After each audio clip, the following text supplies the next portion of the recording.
Hi, ಇವತ್ತು ನಾನು ನಿಮಗೆ ಕರ್ಕೊಂಬಂದಿರೋ ಪ್ಲೇಸ್ ನೋಡಿದ್ರೆ ನೀವು ಈ ಸೌದಿ ಅಲ್ಲ ಇಂಡಿಯಾ ಅನ್ನೋದ್ರಲ್ಲಿ ಎರಡು ಮಾತಿಲ್ಲ. ಮೊದಲನೇದಾಗಿ ನಿಮ್ಗೆ ತೋರಿಸ್ತಾ ಇರೋ ಮರನ ಗಿಡನ ಬಾಳೆ ಮರನ ಗಿಡನ ಏನಂತಾರೆ ಇದಕ್ಕೆ, ಹೆಂಗಿದೆ ಬಾಳೆ ತೋಟ ಸೌದಿ ಅರೇಬಿಯಾದಲ್ಲಿ. ನೋಡಿದ್ದೀರಾ ಯಾವತ್ತಾದರೂ ಹೋಗ್ಲಿ ಕೇಳಿದ್ದೀರಾ ಸೌದಿಯಲ್ಲಿ ಬಾಳೆ ಕೃಷಿ ಮಾಡ್ತಾರೆ ಅಂತ? ಇನ್ಕ್ಲೂಡಿಂಗ್ ತೋರಿಸ್ತಾ ಇದೀನಿ ನೋಡಿ, ಬಾಳೆಹಣ್ಣಲ್ಲ ಬಾಳೆಕಾಯಿ. ಹೆಂಗೆ ನನಗೂ ನಂಬಕ್ಕಾಗಲಿಲ್ಲ ಸೌದಿಯಲ್ಲಿ ಈ ಥರ ಎಲ್ಲ ಫಾರ್ಮ್ ಮಾಡ್ತಾರಾ ಅಂತ. ನಿಜ ಗುರು, ಇದು ಬಾಳೆ ತೋಟ, ಸೌದಿ ಅರೇಬಿಯಾದಲ್ಲಿರೋ ಬಾಳೆ ತೋಟ ಇದು.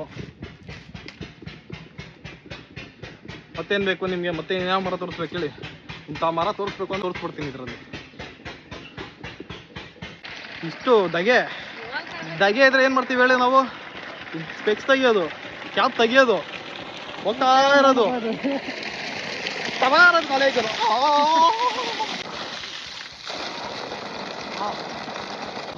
ಏನಿಲ್ಲ, 10 ನಿಮಿಷದಲ್ಲಿ ಎಲ್ಲ ಡ್ರೈ ಆಗ್ಬಿಡುತ್ತೆ, ಅಷ್ಟು ಹೀಟ್ ಇರುತ್ತೆ. ಏನು ಗೊತ್ತಾ, ಈ ಫುಲ್ಲು ಡ್ರೈ ಲ್ಯಾಂಡ್, ಫುಲ್ ಇದೊಂದು ವಿಲೇಜ್ ಇದೆ, ಒಂದು ಚಿಕ್ಕ ಗ್ರಾಮ. ಈ ಗ್ರಾಮದಲ್ಲಿ ಮಾತ್ರ ಇಷ್ಟು ಹಚ್ಚ ಹಸಿರಾಗಿದೆ. ಇದಕ್ಕೆ ಕಾರಣ ಏನು ಗೊತ್ತಾ? ಇಲ್ಲಿ ಬರ್ತಾ ಇರೋ ನೀರು. ಆ ನೀರು ಎಲ್ಲಿಂದ ಬರ್ತಾ ಇದೆ ಗೊತ್ತಾ? ಎಂಡಿಂಗ್ವರೆಗೂ ನೋಡಿ, ನಾನು ತೋರಿಸ್ತೀನಿ ಯಾವ ಥರ ಅಂತ. ಸೌದಿ ಅರೇಬಿಯಾದ ಫುಲ್ಲು ಈ ವಿಲೇಜಲ್ಲಿ ಮಾತ್ರ ಫುಲ್ಲು ಹಚ್ಚ ಹಸಿರು. ನಿಮ್ಗೆ ಯಾವ ಥರ ಫ್ರೂಟ್ಸ್ ಬೇಕು ಎಲ್ಲ ಫ್ರೂಟ್ಸ್ ಥರ ಎಲ್ಲ ಇದೆ. ಮ್ಯಾಂಗೋ, ಬಾಳೆ, ಹಲಸಿನ ಹಣ್ಣು. ನನಗೇನು ಗೊತ್ತಾ ಆಶ್ಚರ್ಯ ಆಗಿದ್ದು, ಬಾಳೆ ಫಾರ್ಮ್ ಎಲ್ಲ ಮಾಡಿದ್ದಾರೆ. ನನಗೆ ಸಿಕ್ಕಾಪಟ್ಟೆ ಖುಷಿ ಆಯಿತು. ಇಲ್ಲ, ಹೈನುಗಾರಿಕೆನ ಮಾಡ್ತಾರೆ, ಸದ್ಯಕ್ಕಿಲ್ಲ ಹಸು ಇಲ್ಲ. ಇದೆ ಅಂಜೂರದ ಮರ,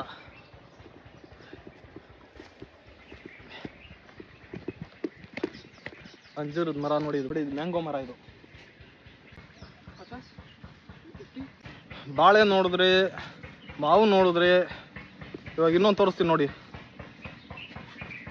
ಟಂಟಡಾನ್, ಹೆಂಗೆ ಎಲ್ಲಾನು ಐತೆ ಗುರು, ಎಲ್ಲ ಬೆಳೆದ್ಬಿಟ್ಟವ್ರೆ, ಯಾವುದು ಬಿಟ್ಟಿಲ್ಲ. ಬೇಕಾದಾಗ ಬೆಳೆದವ್ರೆ ಮಾತ್ರ ಫಾರ್ಮಿಂಗ್. ಚಿಕ್ಕ ನೋಡಿ, ಇದು ಎಷ್ಟು ಚಿಕ್ಕ ಮರ. ಇದಕ್ಕೆ ನವೀನ, ಇದಕ್ಕೆ ಮರ ಅಂತಾರ ಗಿಡ ಅಂತಾರ? ಬಾಳೆ ಗಿಡ ಕನ್ಫ್ಯೂಸ್. ಮರನ ಗಿಡನ? ದೊಡ್ಡದು ಗುರು ಮರ, ಮಾವಿನ ಮರಗಳು. ಇಲ್ಲೋ ಡೇಟ್ಸ್ ಏನು ನೋಡಿರ್ತೀರಾ? ಸೌದಿ ಅಂದರೆ ಬೇರೆ ಏನು ಹುಲ್ಲು ಬೆಳೆಯಲ್ಲ ಅಂತಾರಲ್ಲ, ನೋಡಿ ಹುಲ್ಲೇನು ಎಲ್ಲ ಬೆಳೆದೈತೆ. ಮಾವಿನ ಮರ. ಇದಕ್ಕೆ ನೀರು ಸಪ್ಲೈ ಯಾವ ಥರ ಮಾಡ್ತಾರೆ ಬನ್ನಿ ತೋರಿಸ್ತೀನಿ.